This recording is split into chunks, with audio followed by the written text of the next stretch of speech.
এবং আমি সবাইকে অনুরোধ করব যারা প্রবাসে আছে তারা এই হুন্ডিতে টাকা না পাঠিয়ে আমাদের ব্যাংকিং ব্যবস্থা সম্পূর্ণ ডিজিটালাইজ আমরা করে দিয়েছি।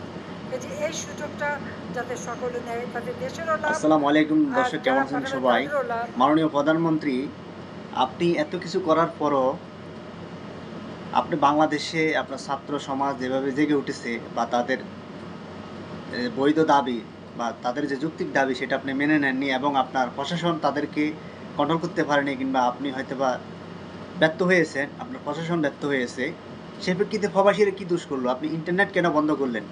যে ৮-৯ দিন প্রবাসীদেরকে তার পরিবার থেকে বিচ্ছিন্ন করে রেখেছেন, কতটা কষ্টদায়ক। তাহলে তারা কিভাবে টাকা পাঠাবে?